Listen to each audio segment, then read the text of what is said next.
Good morning. Welcome everyone to our spring school level family roundtable. So glad that you guys are able to join us today. It is 11 o'clock. We are going to wait just another minute or two. Just wanted to say thank you for coming. So glad you're here. So glad you joined us. Some of you may still be on spring break, which is wonderful if you're joining us and you're on spring break. Thank you, thank you, thank you. That's an extra thanks for that.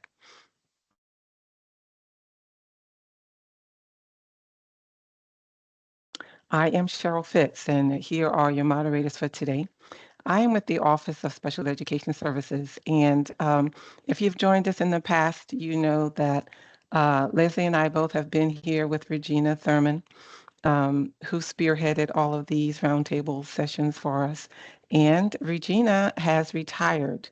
We're very, very excited for her. Know she has some good things happening in her life right about now. She's enjoying life at a different level, but we will miss her and greatly appreciate the work she's done with us and for us on this particular project that we have. So I'm going to let my other colleagues introduce themselves. Leslie. Sure.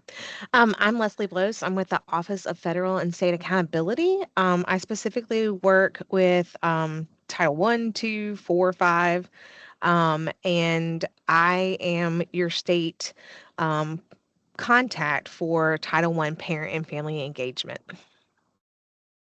Thank you. Kim? Thank you. Good morning, everyone. I am Kim Priester. I am in the Office of School Choice and Family Engagement. My role consists of course, family engagement, student engagement, as well as military connectedness and engagement. A part of my role is also serving as the chair and the commissioner designee for the military compact for the state of South Carolina. So let's jump into the agenda for today. We have an exciting agenda. We have two lovely ladies here. I'll call the math experts here today to share some awesome information with us. But first, we'll start with overview of the South Carolina Family Engagement K-12 framework. Then we'll go into Ms. Hood and Jackman going into their presentation of math support at home for middle and high schoolers. I told them, y'all, that I'm excited about this because I am way out as far as being connected to today's math standards. So I'm excited about it. I hope you all are excited about it. Then we're going to proceed into our breakout room discussions. You'll see some of us are, all of us, popping into breakout rooms for the purpose of facilitation. So we hope that we have 100% participation in our breakout rooms and exciting discussions taking place. And then we'll wrap up today's roundtable reviewing resources and some announcements.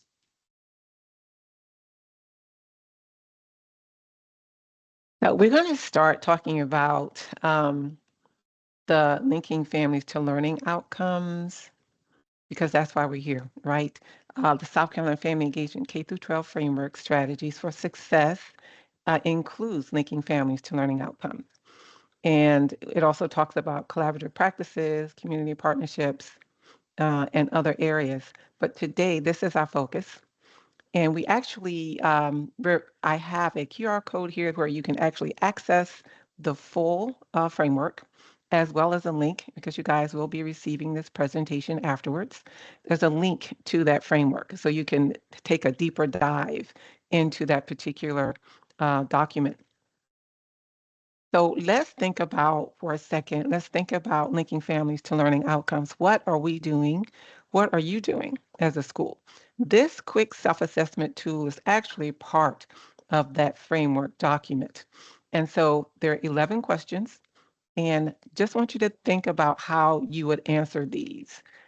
So the first one, does your school offer informative feedback opportunities for parents when there's a needed solution? So I'm asking you just to kind of think about it, maybe jot down yes or no or in progress or something as I go through these. The second one is, do you have an avenue for families to give you feedback specifically for that purpose? Have you suggested tips for parents beyond having their child have a good night's sleep during testing, which is what's happening right now, right? Are you suggesting more than just making sure the child has a good night's sleep? Have you defined school goals or projected outcomes for students in a way that parents can understand? What about the information on how to monitor the student's progress? I think we make that statement kind of often, monitor your students' progress, but are we really telling them how they can do that? What about the information on grade level standards? Are they parent friendly? The information on standardized testings and how to read the progress reports. I remember getting those lengthy reports on how my child did. And it's like, what, 3, 4 pages? I went, okay, well, thank goodness I'm an educator, because otherwise I could have been lost. Okay. So what about that information? Personalized learning. Do you have personalized learning opportunities? Do you have virtual learning opportunities? What about parent workshops? And the last one, do you offer alternative engagement methods for your parents at school? So just thinking about those 11 questions, that quick self-assessment, where are you as a school? What areas perhaps could you improve or focus on? So next we're going to hear from our presenters who's going to help us with some of those questions. It is my pleasure and honor to introduce two lovely ladies from the office. Well, they're not from the office of, but they represent the team of the middle and high school math team. So today we are joined by Dawn Hood and Lorraine Jackman. Ladies. Good morning. Good morning. So we're going to discuss how to facilitate math support at home for our middle and high school students. I am Dawn Hood, and I am the middle level math education associate. And I'm Lorraine Jackman. I'm the secondary education associate. And the other secondary education associate is Janelle Wilson Mills. She was not able to be with us today. And we work in the Office of Assessment and Standards, and we're on the standard side. So we focus on everything that's related to standards.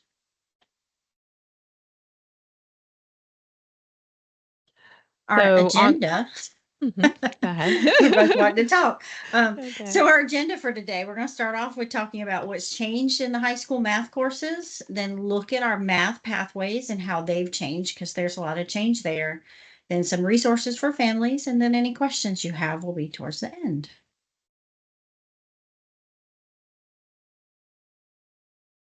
So what's changed in high school math? So one of the main changes, probability and statistics, is no longer an offered course.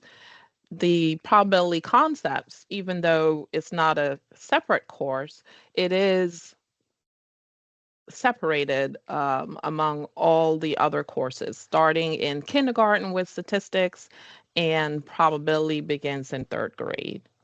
So to see where the 2015 probability and statistics standards shifted, there is a crosswalk that's available as a resource on the state website, and we will show you how to get to that later in this presentation.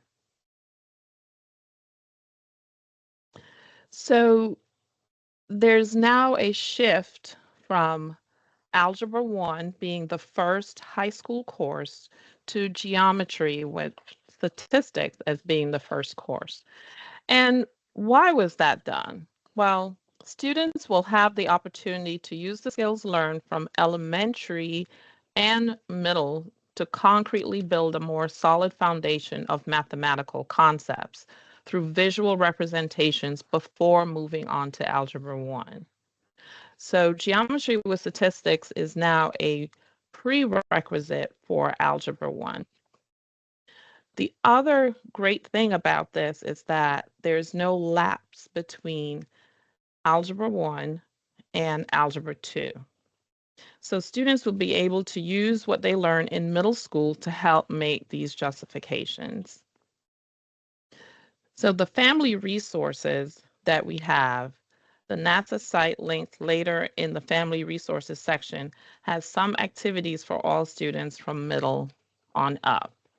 So in this section, there'll be more focus on justifying the learning instead of formal proofs. So it's more hands-on. It's not the geometry that you may have gone through when you were in high school.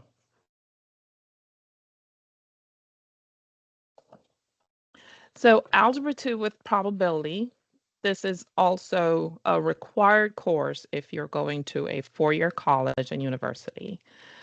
This course is a prerequisite for higher level math, such as discrete math, statistical modeling, pre-calculus, calculus, AP calculus, AP statistics, and in some cases, dual enrollment courses. So some of the probability standards have shifted to this course.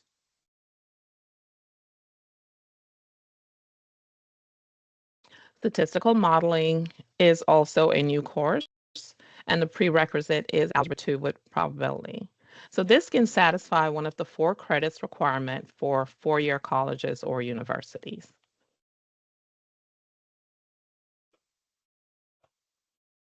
Now, reasoning in math, this is a new course that really integrates math into real-world applications. For example, annual percentage rates, comparing and contrasting different credit card offers, and analyzing data of all kinds. So this can be taken before or after applications and modeling upon successful completion of geometry with statistics and Algebra 1. And this course is accepted by two-year colleges and technical colleges.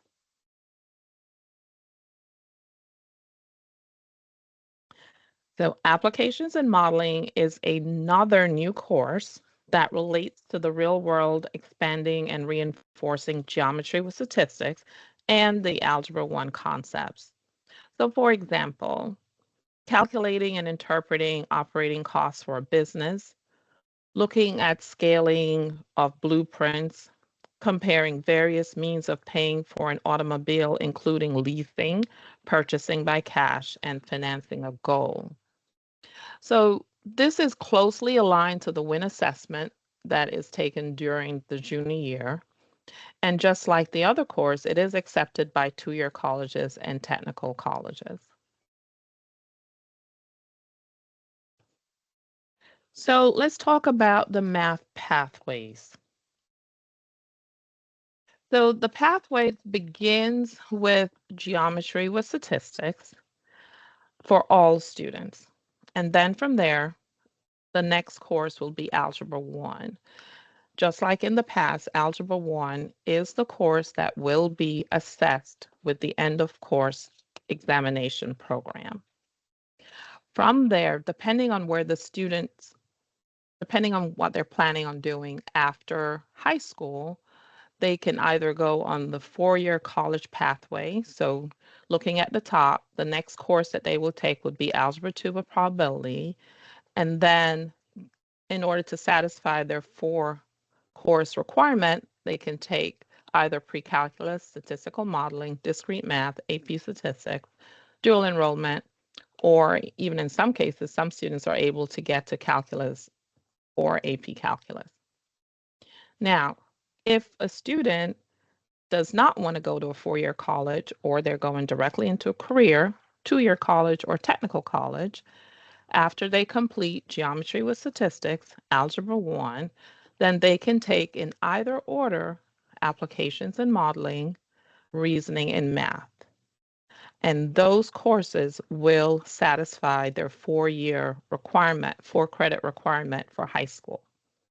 Now, what if you have a student who decides, well, you know what? I think I do want to go to college, a four-year college. Then if you notice that there's an arrow between applications and modeling and Algebra 2 with probability, and they can also take that course in addition to the other courses that follows Algebra 2 with probability. So there are multiple ways that the students can progress through high school. The middle school pathways are slightly different than in the past. The traditional pathway, of course, is your sixth grade math, your seventh grade math, your eighth grade math, and then students would have taken the Algebra 1, but now we've changed the order and we're taking geometry with statistics in ninth grade.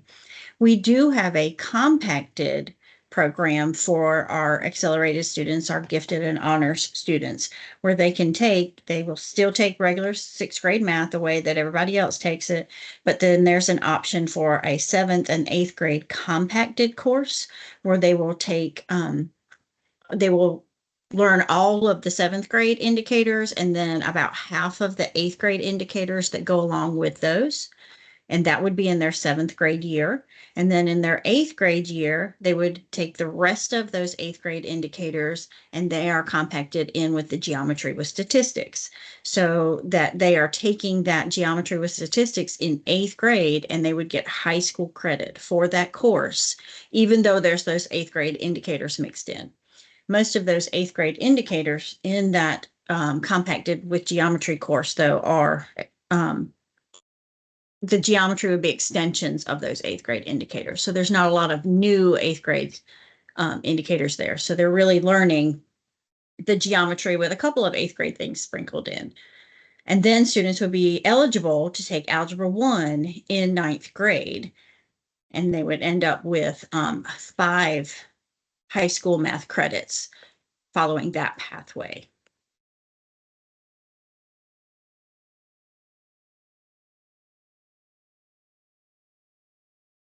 All right, so resources for families. We were looking at having quite a few for you guys to look at. The first thing, if you're interested, you can always access the standards document and see what's there. To access the standards document, you would go to the State Department website, which is up there in yellow in the corner, ed.sc.gov. And then you would click on the Educators tab. I think that's the one I clicked on. And then or parents. yeah, under parents, I think Yeah. you can get there as well. Yeah. And then under instruction, you would want to click on standards, which would take you to a nice little colorful page that would have mathematics in the middle. And you would click on standards again. And then from there, you would scroll down a little bit to the 2025 South Carolina College and Career Ready Mathematics Standards. And so when you open up that, the table of contents is hyperlinked, so you can go anywhere in that document to find what you're looking for.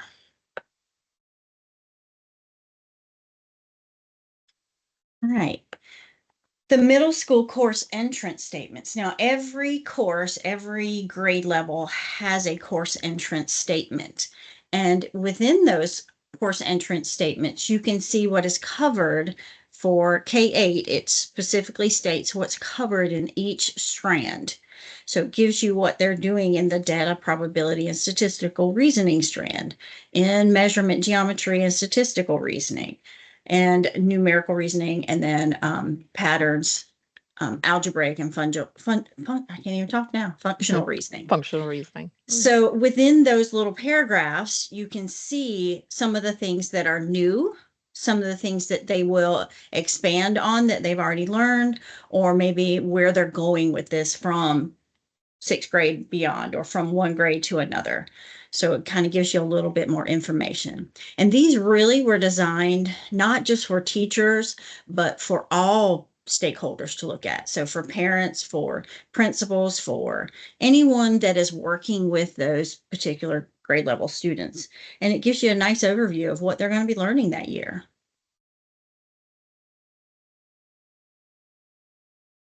And with the high school course entrance statements, these are less specific to the strands, but no less full of information. Again, these will be good places for parents to find out what their kids will be learning that year. So for instance, Algebra 1, so where it's highlighted, Algebra 1 emphasizes functions, including linear, as introduced in 7th and 8th grades. And it explains what your child will be learning and where they will be going for the next year. Some specific resources that we've kind of pulled out for you. The family-friendly standards for the the college and career ready standards are still currently the 2015 on the website. And I did link each one to the picture in this. So when you get that slide deck, you'll be able to go to each of the things that we're talking about. But the 2025 family friendly standards will be available soon. We have submitted them to the Education Oversight Committee, and they will be working on publishing them soon. And the neat thing about the new ones is that we have really spread out all the information. So before it was K5 was really explained in detail about each grade level and where it falls in between each one. And then it was just middle school and then secondary. But we've broken it down now so you can see exactly what's going on in 6th grade, what's going on in 7th grade, what's going on in 8th grade. And then each high school course has their own setup as well, where you can see what's going on in there. The second, if you look to the box to the right with the textbooks, I don't have a link there yet because we don't have all the links to the high quality instructional materials that we have adopted for this year. But there may be a availability for parents to look at those through our instruction hub, but I think that's going to be only teachers. But your students, the students will be bringing home textbooks, and all of the textbooks have parent-friendly letters to send home and resources and links for parents to help their students through the math of the year. The Take a Challenge Figure This is a nice website with math games that you can play together. This was created by the National Council of Teachers of Mathematics. They sponsor this site, and the games are broken down by mathematical concepts. And then the NASA site, if you want to get a little challenged, you can go to the NASA site. And this one has actual NASA missions that provide situations for middle school students to use their math. And so they're looking at what the astronauts did on those missions, and then they're having to take that and do a particular math task related to it. This is related more for your secondary kids, 6th through 8th grades. And then they do have geometry, algebra 1, algebra 2, and calculus examples as well. So we encourage you to do some math learning at home with students. So for families to do math learning at home with their students. And we have some tips for those. Tip number 1 is don't make math a bad word. I'm not a numbers person. I know you've heard students say that, or even parents say that. I never liked math when I was in school. I just don't understand the math the kids are doing these days. Kind of heard that earlier. If any of these phrases sound familiar, you may want to readjust the way you approach the subject of math at home. Instead of only talking about math as work, think about all the positive ways math can help us on our day-to-day lives, because math is all around us. If we make it a bad word, then our students aren't going to be willing to do the math things at home.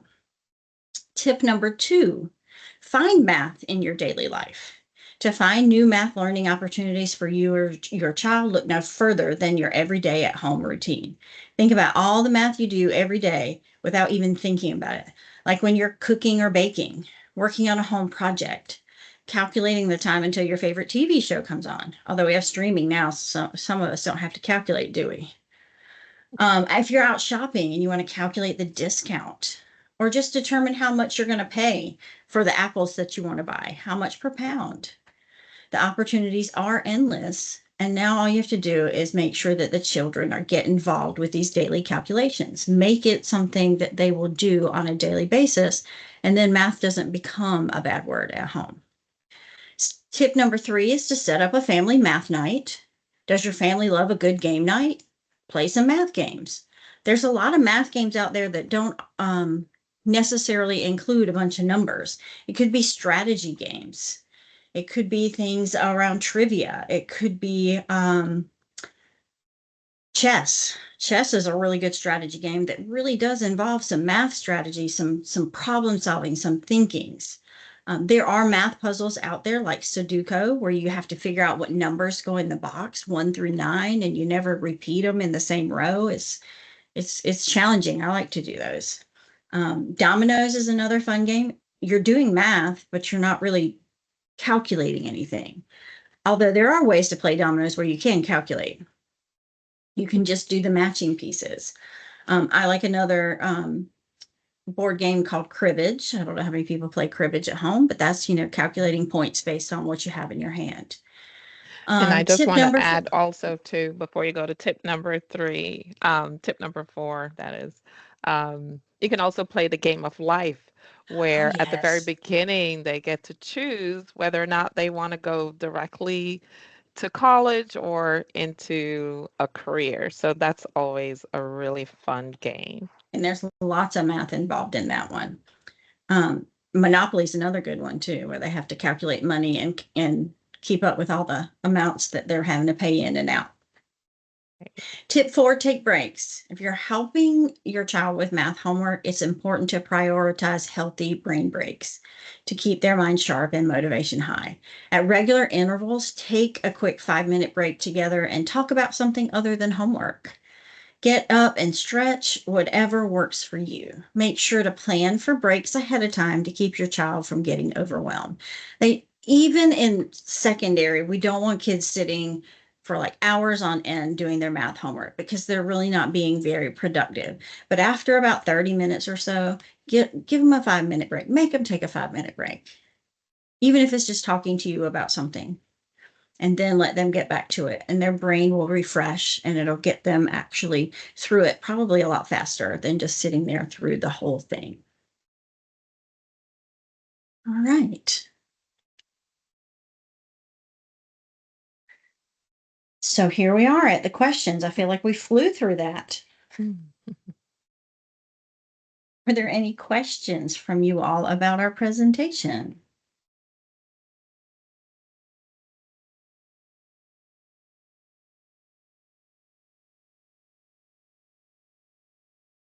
And if you all have questions, you can drop them in the chat or you can just unmute and ask your questions for these lovely ladies.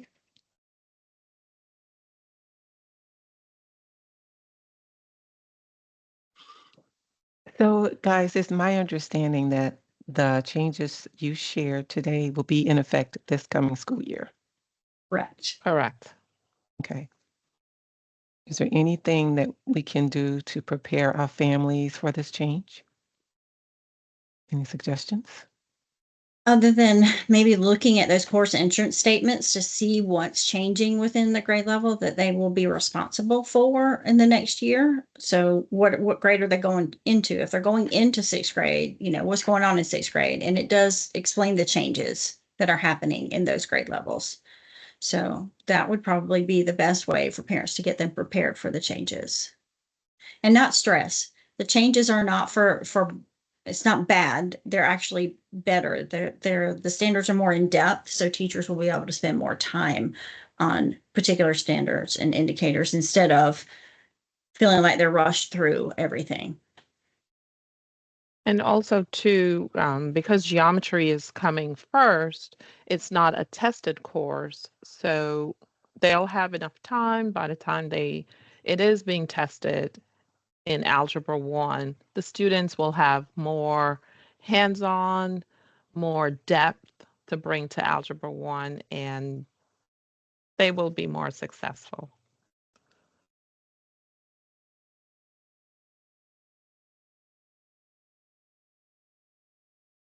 Thank you. Were there any other questions in the chat? Not at this moment. Hopefully they'll ask some questions or have some great conversations as we get ready to move into breakout rooms. Yes. And so this last slide is just our entire team. We have 2 elementary education associates, and then our team lead is Sandra Annitz. Thank you, ladies. Thank you. We really appreciate you coming and sharing this information with us. It's vital, something we really needed to know. Thank you for doing that. Thank you for inviting us. Absolutely. Make sure you keep us on your list because I'm gonna call you again. All right. Certainly. All right, so we are getting ready to jump into some breakout rooms, and this will allow you a chance to just talk with some others from the field. We also, our presenters, and Kim and Cheryl and I will also be in the breakout rooms to engage in conversation and just have listening ears about some needs or some amazing things that you guys have going on and are taking away.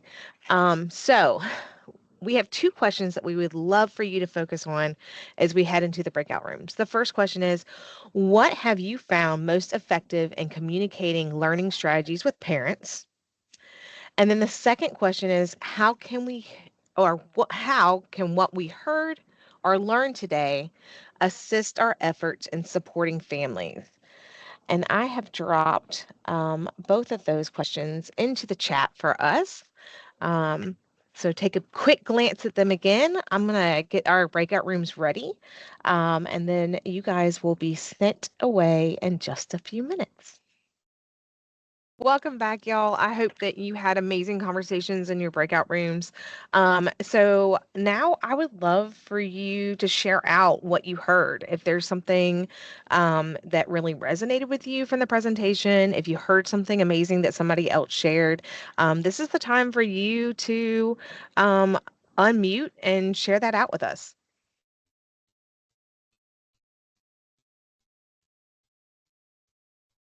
And I'll totally call on people if I have to. I know, Yeah, me too. calling my Allendale group. They were really good. They shared a lot of They good were. resources. They were really good. Miss Hall, you should share some of your resources again. They were That's really right. good. Okay, it's just what we do is we create 2 flyers for every EOC class. The first flyer we create is just listen to standards and what to expect for testing, and after that we send that flyer out right before testing, and then we have a flyer the day before test. We send this one out when we get back. We're on spring break actually right now, and the other flyer our school council creates a flyer, test taking tips. And it goes beyond what parents need to go, and it goes beyond get a good nice rest, have breakfast and all that. So we create a flyer with some strategies the parents can use to make sure how the students report to school that morning, ask them to be on time for one thing, and then we send that out like a couple of days before testing. So we focus on that a lot. And we use Skillshare as our communication. So we send voicemails out, we send SMS out, and we send all of that out as we're leading the testing to make parents fully aware of what's going on when we're having testing.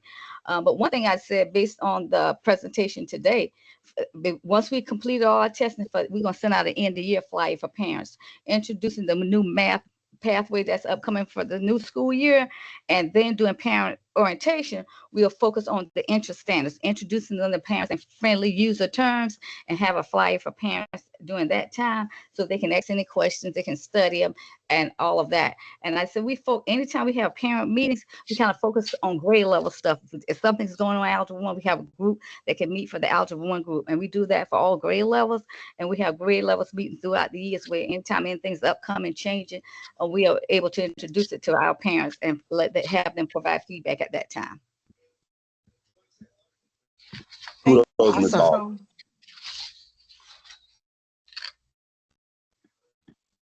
Someone else. Those are awesome strategies, ways to keep parents involved and on top of things when it comes to testing and everything else. That's awesome.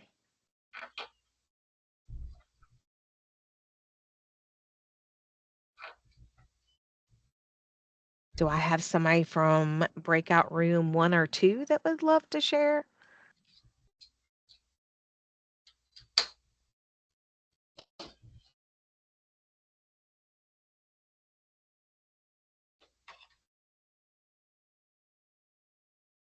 I don't remember which breakout room I was in. That's all And right. not sure we talked about all the things because we couldn't remember the questions, but I'll share what we did talk about, which was just I'm a school counselor by day, but I'm also a parent to 3 daughters, and my youngest is a rising 6th grader. So, I just spoke from the parent perspective. It was difficult to help her this year.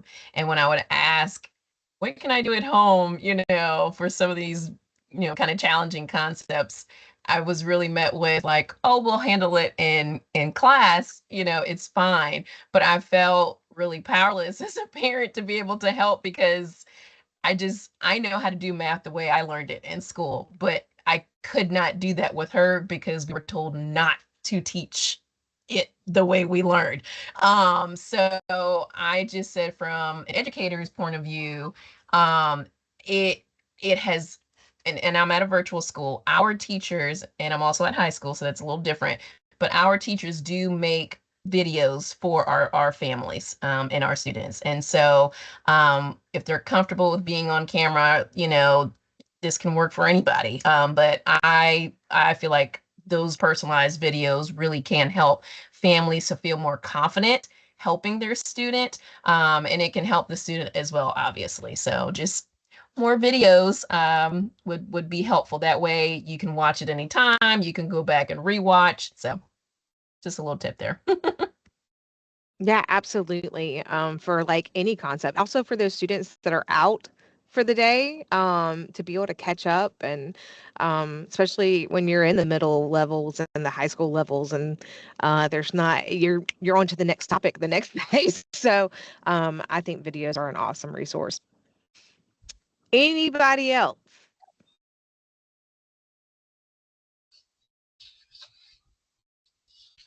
So Ms. Hall is my principal.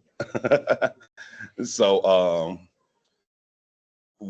I'm actually here with our school counselor, and one of the things that we talked about was we have a phenomenal algebra teacher.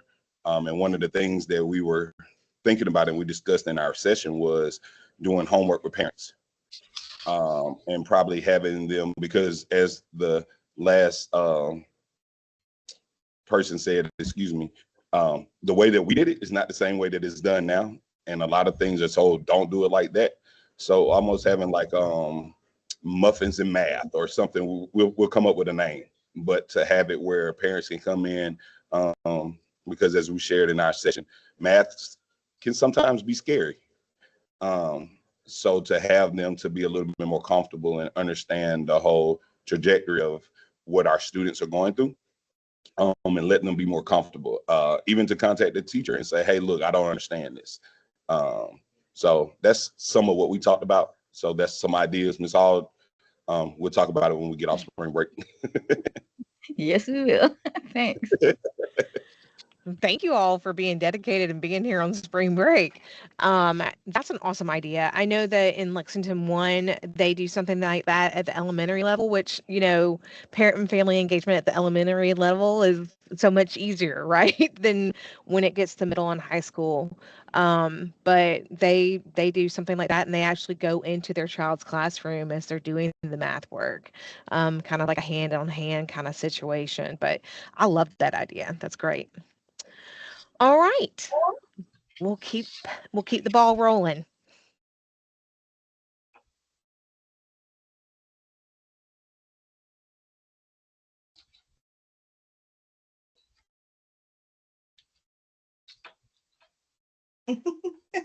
Does you ready for me to unmute? I remember this I time. was like, Because it's not strange for me to just start talking and y'all see my mouth moving like it's unmuted.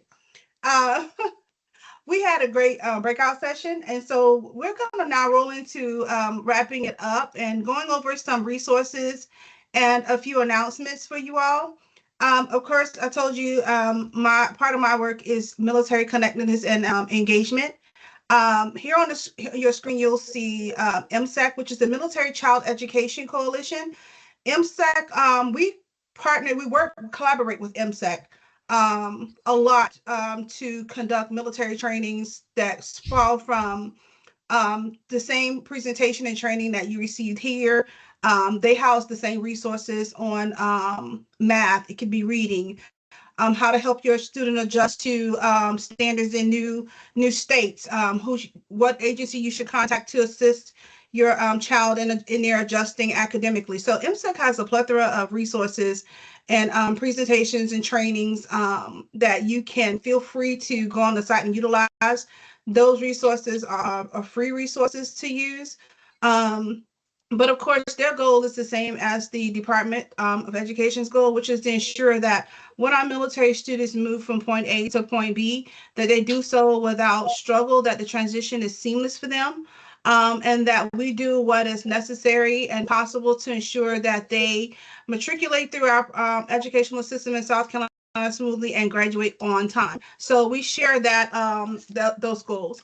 Another resource is the Military One Source Services. It is another great service. It's basically piloted, well, not piloted, it's organized and developed through the Department of Defense. Again, it'll take you to MSEC where those resources are, but they also have a lot of resources that they house in one hub from various states and stuff. So it's good sometimes to see what one state is doing versus the other state. So for my counselors on here who have military connected kids who are moving, or this is PCS season, permanent change of station time, connecting them with the resources so the families are well aware that, you know, South Carolina is experiencing these particular changes or updates on math standards. Then let's see if you're going to Virginia, if those changes are the same or what the likes and differences are between them. So it's really helpful in that aspect. It also helps personally for families, your families, and their moving. It helps them as far as supporting the moving process, transition process. I mean, from legal to counseling to academics. It's just a hub of a lot of different resources. Of course, you also see here your South Carolina family-friendly math standards. We were talking earlier, and I told them they are very well written and reviewed, by, of course, by the department. But we depended on them a lot, and in my role as an administrator of the school, when we held our parent universities. So they were very helpful in helping our teachers to help the parents understand in the most friendly way possible how their student was learning math, and so that they could better assist their children at home.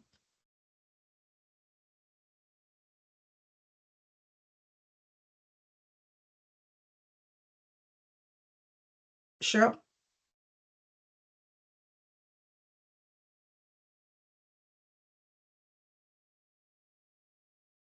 Cheryl might be muted too.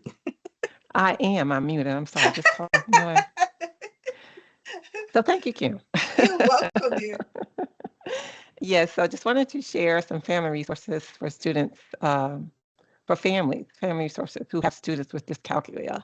So dyscalculia is a learning disability in math, and oftentimes it accompanies dyslexia, but not always. It's just something that can happen.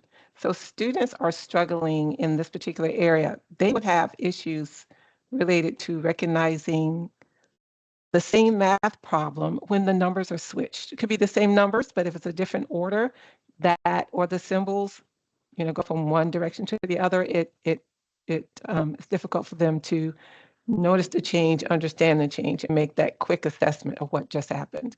So I also have some resources here that you can share with your families. Understood.org is a great resource for families. It explains this specific learning disability along with some others. It gives parents tips on what they can do to assist their child when things like this are happening, and even helps them to connect with the school, because the teachers, the special education teachers, are truly a resource for the families as well as for you guys, for counselors or administrators or anyone else, gen ed teachers who are working with children who have a math learning disability. I also have another resource called Top Tips for Parents. This particular network focuses on math strategies when children have a learning disability in math. And oftentimes, as I said before, because it can be connected with dyslexia, it can also be connected with a different type of learning disability. One can impact the other. So this is a good source for families and for you as well. If parents come to you and say, I don't know how to help, let alone the fact that it's done differently, how do I help my child understand the process, the order, to break down the problem? How do I help them with with just organizing the numbers on the scale. You'll be surprised how this can impact things like fractions or decimal place values. That seems fairly simple, but not necessarily. So it's not that these children are not intelligent. They're highly intelligent. It's just that at this particular time, their brains aren't processing this information in a way that they can best understand and put forth the responses that we're looking for.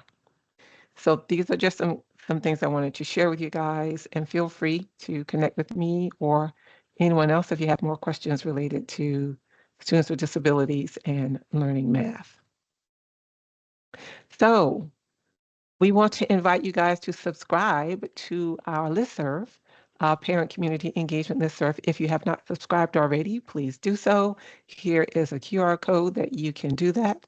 And please let other people know about this listserv. And if you have something going on that you think would be beneficial for others in the state, please send that to us and we can post it for you on our listserv. Leslie? Yeah, that's one of my plugs all the time when I present. If you guys got something amazing going on in your district, like Cheryl and Kim and I would love to come out and see it. So please let us know when something great's going on with parent and family engagement, because we love highlighting the great work that's happening in our states. All right, so looking forward to next year. We are going to go back to meeting quarterly. We're going to do virtual Wednesdays with you all, still the 11 to 12 o'clock time set for our school year roundtable sessions, but go ahead and jot these dates on your calendar so you have them. So September 17th, December 10th, February 18th, and April 22nd. And you'll see reminders from us in your emails as well. And this is how you can get in contact with the three of us. And we look forward to hearing from you and really appreciate your time today, especially those that were on spring break and those that are stuck in the middle of testing and whatever else you have going on. We appreciate you taking some time to join us today. And we'll see you guys in the fall. We hope that you have a great into the end of the school year. And just want you to know that we're here for you. So reach out.